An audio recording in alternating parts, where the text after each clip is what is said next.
Hello friends. Once again आप सभी का स्वागत है मेरे इस यूट्यूब चैनल में। सबसे पहले तो दोस्तों मैं आपको एक बात क्लियर कर दूं कि आज की क्लास आपको तभी समझ में आने वाली है यदि आपने मेरी पहली क्लास को देखा है, क्योंकि पहली क्लास के अंदर मैंने अच्छे से समझाया है कि यदि आप लोग जीरो से इंग्लिश बोलना चाहते हैं तो आपको कौन से स्टेप पे काम करना पड़ेगा। तो यदि आप पहली बार विजिट कर रहे हैं तो मेरी पहली क्लास को देखें और उसके बाद में आप मेरी दूसरी क्लास को देखें। So without wasting time let's start the class. तो दोस्तों लास्ट के क्लास के अंदर हम लोग बातचीत कर रहे थे कि जिस वाक्य के अंदर काम होता है उसको हमने एक्शन नाम दिया था, जिस वाक्य के अंदर काम नहीं होता है उसको हमने नॉन एक्शन नाम दिया था। एक बार मैं फिर क्लियर कर दूं कि जाना एक्शन होता है, आना एक्शन होता है, न्यूज़पेपर नॉन एक्शन होता है, उसको पढ़ना एक्शन होता है, मोबाइल नॉन एक्शन होता है, मोबाइल को यूज करना एक्शन होता है, जो कि क्लियर समझाया गया है पहले वीडियो के अंदर। इसके अलावा मैंने आपको पहले क्लास के अंदर यह भी समझाया था कि आई के बाद में, यू के बाद में, ही के बाद में, शी के बाद में यदि आपको कुछ भी दिखाई देता है उसे हम लोग लैंग्वेज के अंदर बोलते हैं टाइम वर्ड्स। तो आई के साथ में यदि कोई काम जारी है तो आई के साथ में टाइम वर्ड एम आता है, यू के साथ में टाइम वर्ड आर आता है, ही के साथ में टाइम वर्ड इज आता है, सी के साथ में टाइम वर्ड इज आता है। और नियम कहता है कि इजेमर कहता है कि मुझे एक्शन में हमेशा चाहिए आईएनजी। तो चलेगा, अब करते हैं अपनी दूसरी क्लास को स्टार्ट। तो मेरा नाम है खेमचंद यादव और मैं आपको वो ट्रेनिंग देने वाला हूं जो एक्चुअल में आपको चाहिए। तो देखिएगा, ऊपर साफ साफ लिखा हो वर्क इज फिनिश्ड। इसका मतलब ये होता है कि मैं आपको पहले एक बार डेफिनेशन दे दूं कि इसका मतलब क्या होता है और कैसे अप्लाई करना है। तो चलिएगा दोस्तों, बताता हूं मैं आपको कि जो काम जारी होता है, नियम कहता है वो काम कभी ना कभी खत्म जरूर होगा। और कोई भी काम यदि आपने और मैंने आधे घंटे के अंदर खत्म कर लिया है, आपका मतलब यू और मेरा मतलब आई, यदि किसी भी काम को आई ने और यू ने आधे घंटे के भीतर भीतर यदि खत्म कर लिया है तो आई के साथ में, यू के साथ में हमेशा टाइम वर्ड आता है हैव, और ही और सी के साथ में हमेशा टाइम वर्ड आता है हैज। तो देखा आपने कि जब काम जारी होगा तो आई के साथ में एम, यू के साथ में आर, ही के साथ में इज और सी के साथ में इज। लेकिन जैसे ही काम खत्म हो जाएगा तो आई के साथ में, यू के साथ में टाइम वर्ड आएगा हैव और ही और सी के साथ में टाइम वर्ड आएगा हैज। और इजेमर कहता है मुझे एक्शन में आईएनजी चाहिए, उस वैसे ही हैजव कहता है कि मुझे हमेशा एक्शन की थर्ड फॉर्म चाहिए। तो अब देखते हैं स्ट्रक्चर क्या बनेगा। I have action third form, you have action third form, he has action third form और सी हैज एक्शन थर्ड फॉर्म। ये कब अप्लाई करना आपको? जब भी कोई काम खत्म हो जाता है। अब कुछ एग्जांपल्स के द्वारा मैं आपको समझाता हूं कि वाक्य कैसे बनेंगे और कैसे नहीं बनेंगे।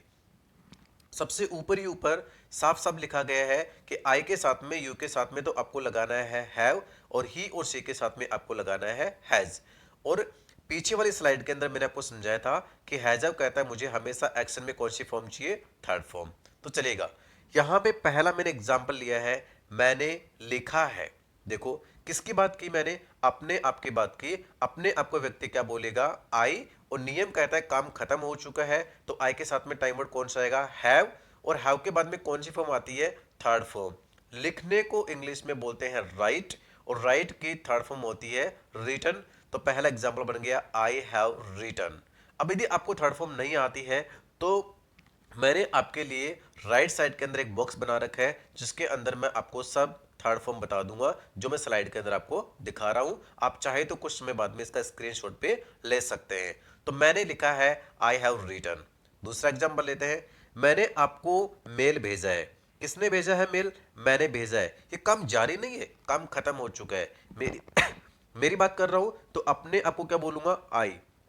अब देखो यहां पे काम खत्म हो चुका है, आई के साथ में टाइम वर्ड कौन सा आएगा? हैव। तो क्या बना? I have. भेजने को बोलते हैं सेंड और सेंड की थर्ड फॉर्म होती है सेंट। तो देखिए वाक्य क्या बना? I have sent you mail. मैंने आपको मेल भेजा है। कितना प्यारा सा वाक्य हमने बना दिया है। और नंबर 3 पे चलते हैं, वह कार्यालय चला गया है, मतलब ऑफिस चला गया है। देखो इस एग्जाम्पल के अंदर मैंने अपनी बात भी नहीं की, आपकी बात भी नहीं की, मैंने किसी तीसरे बंदे की बात करी। तो यदि मैं तीसरे बंदे की बात कर रहा हूं, लड़की है तो आएगा सी और लड़का है तो आएगा ही। तो ही के साथ में टाइम वर्ड कौन सा आता है? हैज। और हैज के बाद में भी कौन सी फॉर्म लगानी है? Third form. जाने को इंग्लिश में बोला गया गो, और गो की थर्ड फॉर्म होती है गोन। तो वाक्य क्या बनेगा? He has gone to office. यहां पे दोस्तों नोट करने वाली बात यह है, पीछे वाले वीडियो के अंदर भी मैंने आपको समझाया था कि जहां पे एक व्यक्ति जाके जुड़ता है वहां पे लगाता है टू, और किसी भी जगह को छोड़ के आता है वहां पे लगाता है फ्रॉम। तो यहां पे प्यारा सा वाक्य बना, he has gone to office. तीन प्यारे प्यारे एग्जाम्पल हमने यहां पे देख लिए हैं। चौथा एग्जाम्पल है, तुमने पानी पी लिया है। तो सबसे पहले तो आपको यह समझना जरूरी है मैं किसकी बात कर रहा हूं। मैं आपकी बात कर रहा हूं। यदि आपकी बात कर रहा हूं तो इंग्लिश में आपको क्या बोलूंगा? यू। और काम खत्म हो चुका है तो यू के साथ में नियम कहता है, टाइम वर्ड आता है हैव।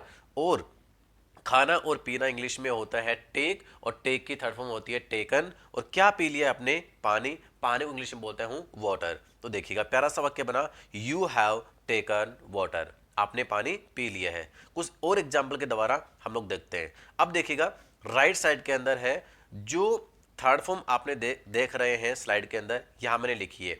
राइट की थर्ड फॉर्म रिटर्न होती है, सेंड की थर्ड फॉर्म सेंट होती है, और गो की थर्ड फॉर्म गोन होती है, और टेक की थर्ड फॉर्म टेकन होती है। अब यदि आप इस स्लाइड का स्क्रीनशॉट लेना चाहो तो आप लोग ले सकते हैं। चलिएगा आगे वाले स्लाइड के अंदर लोग देखते हैं क्या है। वंस अगेन देखिएगा, आई और यू के साथ में हैव, ही और सी के साथ में हैज। कुछ एग्जाम्पल मैंने यहां पे दिया है। मैं तैयार हो गया हूं। मैं तैयार नहीं हो रहा हूं, मैं तैयार हो गया हूं। ये काम मैंने खत्म कर लिया है। तो किसकी बात कर रहा हूं? मेरी बात कर रहा हूं। आई। आई के साथ में टाइम वर्ड कौन सा आएगा? हैव। तैयार होने को इंग्लिश में बोलते हैं गेट रेडी, और गेट की थर्ड फॉर्म होती है गोटन भी होती है और गोट भी होती है। तो एग्जाम्पल देगा, आई हैव गॉट रेडी। मैं तैयार हो गया हूं, मैं तैयार हो चुका हूं। उसने टीवी देख लिया है।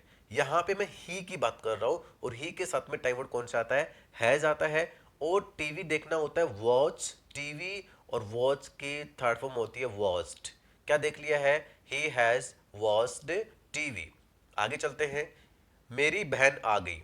देखो मेरी बहन की बात कर रहा हूं मैं, तो मेरी बहन को इंग्लिश में बोलूंगा माई सिस्टर। आ गई ना, काम खत्म हो गया। तो टाइम वर्ड कौन सा आना चाहिए? फटाफट एक बार सोचिएगा। बिल्कुल एब्सोल्युटली यहां पे टाइम वर्ड आएगा हैज। आने को इंग्लिश में बोला गया कम, और कम की थर्ड फॉर्म क्या होती है? कम ही होती है। तो मेरी सिस्टर आ गई, तो माई सिस्टर हैज कम। आगे चलते हैं। यहां पे लिखा गया है आगे वाले एग्जाम्पल के अंदर, मैं ऑफिस पहुंच गया हूं। अक्सर ये मैं वो एग्जाम्पल उठाता हूं जो हम लोग अपनी डे टू डे लाइफ के अंदर हम लोग यूज करते हैं। मैं ऑफिस पहुंच गया हूं। कौन पहुंच गया? मैं। आई। आई के साथ में टाइम वर्ड कौन सा आएगा? हैव। पहुंचने को क्या बोलते हैं? रीच, और रीच की थर्ड फॉर्म होती है रीच्ड। एग्जाम्पल बन गया, आई हैव रीच्ड ऑफिस। देखो चार एग्जाम्पल आपने वहां पे देखे, चार एग्जाम्पल आपने यहां पे देखे, 8 एग्जाम्पल्स में हमने काम कर लिए। और ऊपर ही ऊपर आपके लिए मैंने ये भी लिखा है आपकी सहायता के लिए कि आई के साथ में, यू के साथ में हैव लगाना है, और ही और सी के साथ में हैज लगाना है। पीछे वाली स्लाइड के अंदर मैंने ये भी कहा था पहली स्लाइड के अंदर कि हैज हैव के बाद में कौन सी फॉर्म आती है? थर्ड फॉर्म आती है। अब देखो वंस अगेन राइट साइड के अंदर मैंने देखो थर्ड फॉर्म फिर से दी है। गेट की थर्ड फॉर्म गोट होती है, वॉस की वॉस्ट होती है, कम की थर्ड फॉर्म कम होती है, और रीस की होती है रीस्ट। यहां पे भी आप लोग स्क्रीनशॉट ले सकते हैं। अब चलते हैं आगे, एक कदम और आगे बढ़ाते हैं। बहुत छोटा सा वीडियो है, कुछ ही टाइम के अंदर इस वीडियो को मैं फिनिश कर दूंगा। मैंने लिख लिया है। इस स्लाइड के बाद में मैं आपको बहुत ही एक शानदार आपको एक स्क्रीनशॉट आप ले सकते हैं, जिसका आपको अनुभव भी होगा। आपको ये कमेंट बॉक्स में जाके आपको लिखना भी है कि आपने क्या सीखा है क्या नहीं सीखा है। मैंने लिख लिया है। अब देखिएगा यहाँ पे क्या लिखा है? मैंने लिख लिया है। सॉरी, इसी के अंदर देखिएगा मैंने आपके लिए समथिंग 6-7 एग्जाम्पल मैंने ओनली हिंदी में यहाँ पे दिए हैं। यदि आपको वीडियो समझ में आ रहा है तो ये पूरे आपको जो भी मैं यहाँ पे आपको दिखा रहा हूँ देखिएगा। मैंने लिख लिया है, उसने सॉन्ग डाउनलोड कर लिया है, आपने टाइप कर लिया है, मैंने खाना बना लिया है, आप जा रहे हैं, मैं इंग्लिश बोल रहा हूँ, चित्रा डांस कर रही है, और लास्ट में आप मेरा वीडियो देख रहे हैं। इसके अंदर मैंने पहली क्लास के भी कुछ एग्जाम्पल उठाए हैं, और इस क्लास के भी मैंने एग्जाम्पल उठाए हैं। अब फटाफट क्या करना है, आपको उन एग्जाम्पल्स को आपको इंग्लिश में बनाना है और मेरे को कमेंट बॉक्स में दिखाना है कि आपको क्या समझ में आ रहा है और क्या नहीं आ रहा है। अभी भी आपको लगता है कि सर मेरे को मीनिंग नहीं आती है, और मीनिंग आती है तो मेरे को थर्ड फॉर्म नहीं आती है, कोई दिक्कत नहीं है। मैंने पूरे मीनिंग सामने लिखे हैं कि लिखना होता है राइट, राइट की थर्ड फॉर्म होती है रिटर्न। डाउनलोड करना डाउनलोड होता है, डाउनलोड की थर्ड फॉर्म होती है डाउनलोडेड। और टाइप की थर्ड फॉर्म होती है टाइप्ड। और पकाना होता है कुक, और कुक की थर्ड फॉर्म होती है कुक्ड। जाना होता है गो, और गो की थर्ड फॉर्म होती है गॉन। और यहाँ पे देखो कुछ ऐसे एग्जाम्पल है जहाँ पे आपको थर्ड फॉर्म की रिक्वायरमेंट ही नहीं पड़ेगी, क्योंकि वो तो काम जारी है, और काम जारी है तो पहले वाला आपको वीडियो देखना पड़ेगा, उसी के अनुसार आपको एग्जाम्पल बताना पड़ेगा। तो दोस्तों, ये वीडियो आपको कैसा लगा मुझे कमेंट बॉक्स में जाके जरूर बताइएगा, और आपने मेरे वीडियो को ध्यान से देखा उसके लिए धन्यवाद, थैंक यू सो मच। हम लोग मिलेंगे वापस एक नए वीडियो में, तब तक टेक केयर योर सेल्फ।